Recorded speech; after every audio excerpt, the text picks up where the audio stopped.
Hello everyone, this is Anjali और स्वागत है आपका मेरे चैनल लर्न विद अंजलि में। इस वीडियो में हम डिस्कस करने वाले हैं कंस्ट्रक्शन और डिमोलिशन वेस्ट के बारे में। क्या डूज रहेंगे, क्या डोंट्स रहेंगे regarding this construction and demolition waste. इससे पहले हम जान लेते हैं कि क्या होता है ये कंस्ट्रक्शन और डिमोलिशन वेस्ट, यानी कि C&D। C&D क्या है? It refers to the debris that is generated during the construction, renovation and demolition of any building, any road or any other infrastructure. कोई भी इंफ्रास्ट्रक्चर है, वो बिल्डिंग हो सकती है, वो रोड हो सकती है, वो आपके कोई भी इंफ्रास्ट्रक्चर हो सकता है, स्कूल हो सकता है, तो उसके रिनोवेशन करते टाइम या जब वो बन रहा है उसके कंस्ट्रक्शन के टाइम पे जब कोई वेस्ट रिलीज होता है, कोई डेब्री रिलीज होती है, उसको बोला जाता है कंस्ट्रक्शन और demolition waste. Okay. So construction का मतलब आपको सबको पता ही है। जान लेते हैं कि डिमोलिशन का मतलब क्या होता है। डिमोलिशन इज समथिंग, जब कोई चीज़ डिस्ट्रॉय होती है, मतलब कोई भी स्ट्रक्चर है, हमने उसे तोड़ा और उसकी जगह पे हम कोई नया स्ट्रक्चर बना रहे हैं, तो उस टाइम पे वहाँ से सैंड, ग्रेवल, मिट्टी, धूल और बहुत सारे you can say that metal things वहाँ से निकलेंगी। डिमोलिशन प्रोसेस ऑफ डिसमेंटलिंग, हटाने की क्रिया या उसको ध्वस्त करने की क्रिया या डिस्ट्रॉय किसी स्ट्रक्चर को करना, उसको डिमोलिशन बोला जाता है। डिमोलिशन का एंटोनिम मतलब उसका उल्टा कंस्ट्रक्शन। कंस्ट्रक्शन मतलब बनाना, डिमोलिशन मतलब तोड़ना। कोई भी बिल्डिंग, ब्रिज और कोई भी इंफ्रास्ट्रक्चर को जब डिसमेंटल किया जाता है, उसको डिस्ट्रॉय किया जाता है स्ट्रक्चर को, उसको क्या बोला जाता है? डिमोलिशन बोला जाता है। तो कंस्ट्रक्शन और डिमोलिशन वेस्ट के बारे में हम यहाँ पे बात करने वाले हैं कि क्या क्या चीज़ें रिलीज होती हैं वहाँ से। कंस्ट्रक्शन और डिमोलिशन जो है, it comprise of building material, कोई डेब्रीज है, रबल रिजल्टिंग है फ्रॉम कंस्ट्रक्शन ऑफ एनीथिंग या रीमोल्डिंग ऑफ एनीथिंग। जब हम किसी चीज़ को रिपेयर कर रहे हैं, रीमोल्ड कर रहे हैं, उसको तोड़ रहे हैं, किसी भी सिविल स्ट्रक्चर को, किसी भी इंफ्रास्ट्रक्चर को, तो वहाँ से रिलीज होता है ये construction demolition waste. Indiscriminate dumping and improper management of this waste को सीरियस इन्वायरमेंटल प्रॉब्लम। तो अगर इम्प्रॉपर मैनेजमेंट इस वेस्ट का होता है, उसको सही जगह पे डिस्पोज नहीं किया जाता है, सही तरीके से उसको डंप नहीं किया जाता है, तो ये इन्वायरमेंट के लिए हैजार्डस हो सकता है। एक बार ना देख लेते हैं कि इसमें कौन-कौन सी चीज़ें आती हैं। इम्पैक्ट इम्पैक्ट के बारे में हम बात करेंगे, बट उससे पहले हम ये देख लेते हैं कि कंस्ट्रक्शन और डिमोलिशन वेस्ट में कौन-कौन सी चीज़ें आती हैं। जैसे कंक्रीट है, बजरी जिसे आप बोलते हैं, ब्रिक्स, टूटी हुई ईंटें, टाइल्स हैं, कंक्रीट डेब्रीज है, इसके अलावा वुड है जो कि डोर्स वगैरह से निकलती है, फर्नीचर से निकलते हैं, विंडोज से निकलती है। इसके अलावा स्टील, एल्युमिनियम पाइप्स और ये सब मेटल्स हैं जो इन्वॉल्व होते हैं कंस्ट्रक्शन डिमोलिशन वेस्ट में। ग्लास जो कि विंडो से, पार्टीशन से, मिरर से निकलता है। इसके अलावा प्लास्टिक जो पाइप्स, पैकेजिंग मटेरियल हो गया, फिटिंग्स होगी वहाँ से, टूटा-फूटे जो पाइप्स होते हैं वो सब। एस्फाल्ट जो कि जब रोड कंस्ट्रक्ट हो रही है तो वहाँ से रिलीज़ होता है। और सॉइल हो गए, और top soil, gravel, sand, gypsum हो गया जो कि ड्राई वॉल और प्लास्टर बोर्ड से निकलता है। इसके अलावा ओवरऑल मिसलेनियस में हम देखें तो पेंट्स निकलते हैं, इंसुलेशन मटेरियल हो गया, वायरिंग वगैरह जो होती है वो निकलती है, रबर। ये सब चीज़ें कंस्ट्रक्शन डिमोलिशन वेस्ट में होती है इंक्लूड। अब इसका इम्पैक्ट देख लेते हैं कि क्या इसका इम्पैक्ट होता है इन्वायरमेंट पे, हम पे। Indiscrimination dumping of C&D waste that impose strain on landfill site and unsustainable situation ये create करता है, और landfill site में strain create करता है। Potential high value of recyclable material not tapped and get buried in illegal dumps leads to economic loss। तो जो भी रिसाइक्लेबल मटेरियल है जो कि टैप्ड नहीं है, तो उसको अगर हम इलीगली डंप कर देते हैं तो उससे इकोनॉमिक लॉस होता है। मतलब कि रिसाइक्लेबल मटेरियल को रादर देन डंपिंग हम उसको रिसाइकलिंग यूनिट में दे सकते हैं, जिससे वो रिसाइकल होगा और फर्दर हम उसे यूज़ कर सकते हैं। बट अगर जब उसे डंप करते हैं तो वो सॉइल को, मिट्टी के जो स्ट्रक्चर है उसको बदल देता है, चेंज कर देता है। Indiscriminate disposal of C&D waste along river banks and dumped in drain hamper flow thereby। तो अगर आप उसे रिवर बैंक के आसपास यानी कि किनारे में रिवर के डिस्पोज करते हैं तो अल्टीमेटली वो लीच आउट होके पानी में जाता है और ड्रेन्स में वो डंप होता है।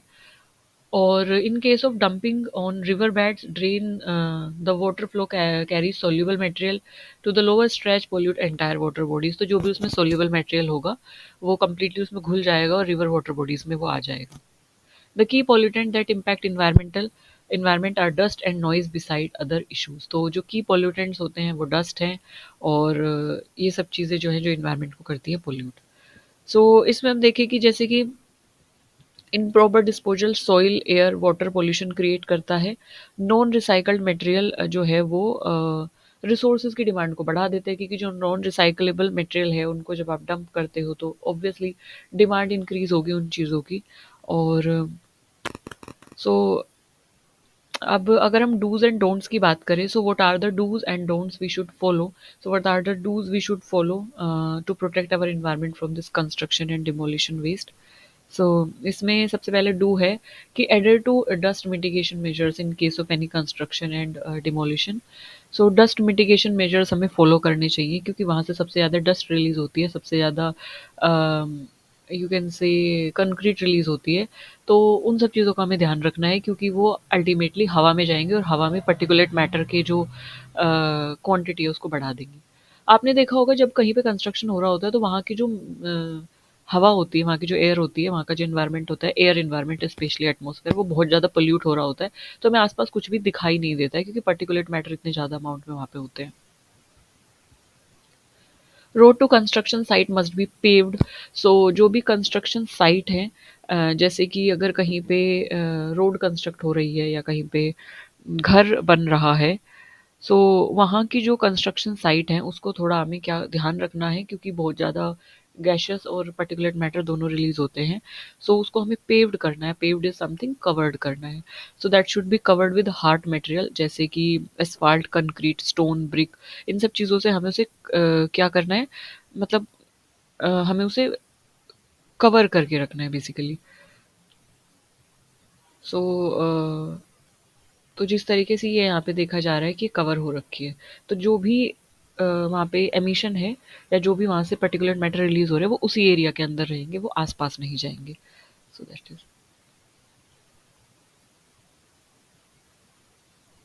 सो उसे हार्ड मटेरियल से कवर करना है। Excavate soil with adequate dust mitigation measure. जब भी आप मिट्टी की खुदाई कर रहे हैं, एक्सकावेशन कर रहे हैं, तो वहाँ से डस्ट रिलीज होगी, तो उसको मिटिगेशन मेजर्स के साथ उसको ध्यान रख के करना है। Cover all the construction and demolition waste and construction material while in store और ट्रांसपोर्टेशन। जब भी हम स्टोर कर रहे हैं उसको, कंस्ट्रक्शन वेस्ट को, या उसको ट्रांसपोर्ट कर रहे हैं, तो मेक श्योर करना है कि वो कवर हो, जैसे कि यहाँ पे दिया हुआ है cover C and D material. तो जितना भी वहाँ पे चाहे टूटे हुए प्लास्टिक है, मिट्टी है, कंक्रीट है, ग्रेवल है, सैंड है, जो भी सब चीज़ें हैं, जब आप उसको ट्रांसपोर्ट कर रहे हैं तो उसको ऊपर से कवर करना है, क्योंकि अगर आप उसको ट्रांसपोर्ट कर रहे हैं तो एक हवा का प्रेशर रहेगा और उससे वो फ्लो हो सकता है, उड़ सकती हैं वो सारी चीज़ें, तो उसको कवर करके रखना है। Install wind breakers to resist movement of dust. So wind breaker install करना है, ताकि जो हवा है उससे जो भी डस्ट है वो मूव ना हो। इंस्टॉल वाटर स्प्रिंकलिंग सिस्टम का यूज़ करना है, ताकि वो जो डस्ट है वो क्या हो जाए, बैठ जाए वहीं पे, मूव ना हो अपनी जगह से। Display dust mitigation measure at site. Grind and cut the building material in close premise. तो जब भी आप ग्राइंडिंग और कटिंग कर रहे हैं, इस पिक्चर में शो किया गया है, तो जब भी आप ग्राइंडिंग कर रहे हैं या कटिंग कर रहे हैं, जैसे टाइल्स को कट करते हैं हम, है ना, सो टाइल्स को कट कर रहे हैं, ग्लास को कट कर रहे हैं, या डोर्स को बनाने के लिए हम वुड को कट कर रहे हैं, फर्नीचर बनाने के लिए, तो जब भी ग्राइंडिंग और कटिंग हो रही है बिल्डिंग मटेरियल की, तो एक क्लोज्ड प्रीमाइस में करना है, क्लोज जगह पे करना है, ताकि वहां से जो पर्टिकुलेट मैटर या वहां से जो छोटी छोटी डेब्रीज रिलीज हो रही है वो आसपास के एरियाज में ना जाए, या आसपास के वाटर बॉडीज को पोल्यूट ना करें। Send C and D waste material to identify disposal site for processing. तो जो भी रिसाइकलेबल मटेरियल है उसको रिसाइकलेबल ऑथराइज डीलर तक पहुंचाएं, और जो भी सीएनडी मटेरियल है उसको डिस्पोजल साइट तक पहुंचाएं प्रॉपरली कवर करके। डोंट्स क्या क्या यूज करने हैं, कि क्या क्या चीजें हमें नहीं करनी है। तो डोंट्स में है लीव ओपन सोइल अनअटेंडेड। तो जो ओपन सोइल है उसको अनअटेंडेड छोड़ देना है। Wait to construct a pave and black topped road until till project is complete। तो जनरली क्या होता है कि जब हम जो रोड है उसको कंस्ट्रक्ट कर रहे होते हैं, तो वहाँ पे ना जब वो सूखी भी नहीं होती है तो हम उस पर मूव करना स्टार्ट कर देते हैं, तो ये सब चीज़ें नहीं करनी है। Wait to construct paved and black top road till project is complete. अगर प्रोजेक्ट कंप्लीट नहीं होता है तो उस पर बैरिकेडिंग्स लगा देने हैं, और हमें वहाँ पे मूवमेंट नहीं करनी है, क्योंकि मूवमेंट से क्या होगा, वहाँ पे जो भी ब्लैक कलर का जो भी सब्सटेंस है, जो कि चारकोल, वो चिपक जाएगा हमारी बॉडी पे और वो हमारी स्किन के अंदर पेनिट्रेट कर सकता है। That is excavate soil without any dust mitigation measure. और हमें सोइल की खुदाई नहीं करनी है without any dust mitigation measure. जब भी हम यूज़ कर रहे हैं पर्सनल प्रोटेक्टिव इक्विपमेंट्स का यूज़ करना है, जैसे कि mask. Leave the unused construction material and C and D waste as it is. जो भी अनयूज कंस्ट्रक्शन मटेरियल है और उसको नहीं छोड़ना है ऐसे ही। Don't leave the unused construction material C and D waste as it is. जो भी अनयूज्ड कंस्ट्रक्शन मटेरियल है उसको एज इट इज नहीं वहाँ पे छोड़ना है, उसको प्रॉपरली हमें सही जगह पे रखना है। Allow dust to become airborne at your site, don't allow dust. और डस्ट को नहीं इस तरीके से लीव करना है, क्योंकि वो फिर एयरबोर्न जो मटेरियल है एयर में जाएगा और एयरबोर्न जो पोल्यूटेंट है उनको उनका कारण बनेगा। Use drinking water for suppressing dust, so don't use drinking water. तो जब भी हम पानी का छिड़काव कर रहे हैं, पानी को स्प्रिंकल कर रहे हैं, तो ड्रिंकिंग वाटर को या पोर्टेबल या प्योर वाटर को यूज़ मत करिए। यू कैन यूज़ मोप वाटर, मतलब जो आपने पोछा लगाया है उसका वाटर आप स्प्रिंकल कर सकते हैं, तो इससे पानी भी सेव होगा और आपकी जो डस्ट है वो एक जगह पे सेटल हो जाएगी, सप्रेस हो जाएगी basically. Wait for public to ask for dust control if it is affecting them, so don't wait for, don't है ना यहाँ पे, so don't wait for public.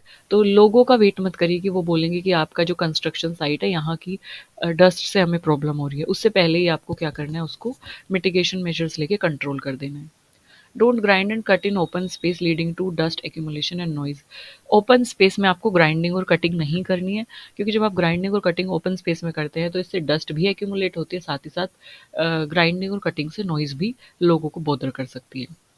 Don't allow construction material and C and D waste material to be transported uncovered. Uncovered transportation नहीं करना है, जो कि हमने डूज में भी बात की है। Avoid processing cost of C&D waste and dump in road canal side. So don't process cost C&D waste and dump in road canal side. Road के या कैनाल के साइड में कोई भी डिमोलिशन वेस्ट आपको डंप नहीं करना है। जनरली लोग क्या करते हैं, जब रोड कंस्ट्रक्ट हो रही है तो जो भी डिमोलिशन वेस्ट निकल रहा है उसको साइड में डंप कर देते हैं। तो ऐसी सब चीज़ें नहीं करनी है, प्रॉपर डंपिंग करनी है उसकी, और कवरिंग करके उसको प्रॉपर साइट पे लेके जाना है। रिसाइकलेबल जो वेस्ट है उसको रिसाइकलिंग यूनिट में देना है, जैसे कि प्लास्टिक है, मेटल है, ग्लास है, इन सबको रिसाइकलिंग यूनिट में देना है।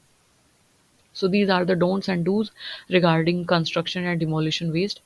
So this is how we can protect our environment, or we can protect ourselves from this, from the negative impact of C&D waste. So this is it in this video. I hope I'm able to make you understand the concept of construction and demolition waste. Again, I am telling you, construction waste जब कोई building बन रही है वहाँ से release होता है। Demolition waste मतलब कि कोई बिल्डिंग टूट रही है, कोई स्ट्रक्चर टूट रहा है, वहाँ से रिलीज होता है। तो दोनों ही वेस्ट जो है बनने और टूटने में किसी भी इंफ्रास्ट्रक्चर के जो रिलीज होते हैं उनके बारे में बात की गई है। So if you have any query, please feel free to ask me in the comment section. I will be more than happy to cater that. Thank you for listening me so patiently. Bye bye.